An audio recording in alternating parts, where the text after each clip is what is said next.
बिहार में शिक्षक बहाली को लेकर सत्ता पक्ष और विपक्ष के बीच में कितना बयानबाजी हुआ, कितना विरोध प्रदर्शन आप लगातार सुनते रहे हैं और देखते भी रहे हैं।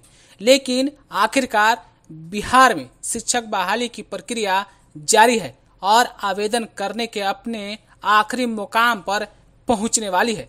दरअसल बिहार लोक सेवा आयोग की ओर से 1,70,000 शिक्षकों की नियमित बहाली होने जा रही है। बिहार लोक सेवा आयोग यानी बीपीएससी के जरिए माध्यमिक, प्राथमिक, उच्चतर माध्यमिक विद्यालयों में शिक्षकों की बहाली होने वाली है, जिसके लिए आवेदन करने का आखिरी तारीख 22 जुलाई निर्धारित है। बता दें कि 19 जुलाई आवेदन करने की आखिरी तारीख थी, लेकिन जो उम्मीदवार अभी तक आवेदन नहीं कर सके वह बीपीएससी के आधिकारिक वेबसाइट पर खाली पदों के लिए आवेदन कर सकते हैं। वहीं अगर विलंब शुल्क की बात करें तो बीपीएससी की आधिकारिक वेबसाइट पर जाकर आवेदन किया जा सकता है। कल तक यानी 22 जुलाई तक विलंब शुल्क के साथ आप आवेदन कर सकते हैं।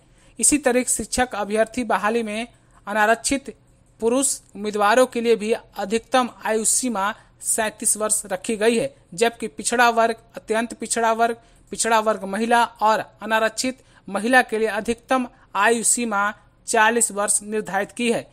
तो दूसरी तरफ SC/ST उम्मीदवारों के लिए अधिकतम आयु सीमा 42 वर्ष निर्धारित है। बात अगर शुल्क की करें तो सभी महिला उम्मीदवार और फिजिकल रूप से असक्षम यानी कि जो दिव्यांग लोग हैं उनके लिए 200 रुपया आवेदन शुल्क है। यही रकम SC/ST उम्मीदवारों को भी देना होगा, यानी कि SC/ST उम्मीदवारों के लिए भी 200 रुपया ही आवेदन शुल्क निर्धारित किए गए हैं, जबकि अन्य उम्मीदवारों के लिए आवेदन शुल्क के रूप में 750 रुपये लिए जा रहे हैं। अगर बात हम आवेदन की करें तो रिक्तियों से 9.20 गुना अधिक आवेदन अभी तक प्राप्त हो चुके हैं।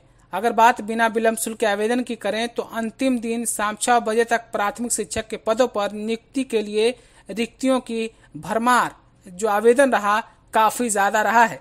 तो उच्च माध्यमिक शिक्षक पद के लिए महज 2/3 आवेदकों ने अंतिम रूप से आवेदन किया है, जिसमें कुल 8.50 लाख आवेदकों ने शिक्षक नियुक्ति के लिए अब तक रजिस्ट्रेशन करा लिया है।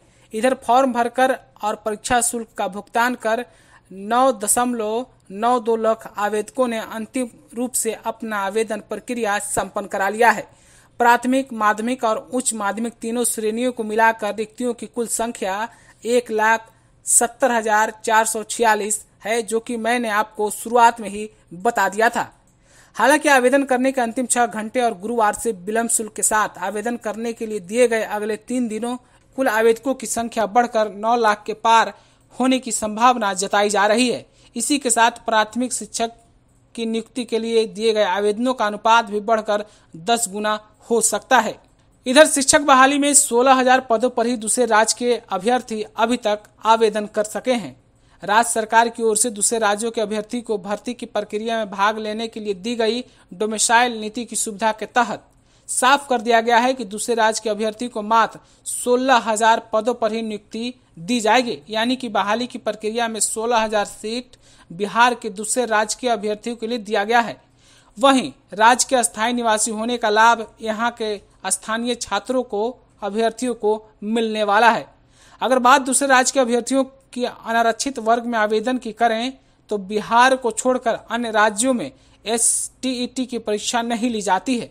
बिहार के अभ्यर्थियों को ही आरक्षण का लाभ मिलेगा, यानी कि दूसरे राज्य के जो भी अभ्यर्थी बिहार में इस परीक्षा में शामिल होंगे उन्हें जनरल कोटा में रखा जाएगा। तो फिलहाल बिहार में शिक्षक बहाली की प्रक्रिया के बारे में आप अपनी राय क्या रखते हैं? डोमिसाइल नीति और फिर शिक्षक आवेदन की प्रक्रिया, परीक्षा और फिर जो दूसरे राज्य के अभ्यर्थी इसमें शामिल हो रहे हैं, इन तमाम सवालों को लेकर आप अपनी जवाब कमेंट ग्रुप में हमें जरूर बताइएगा।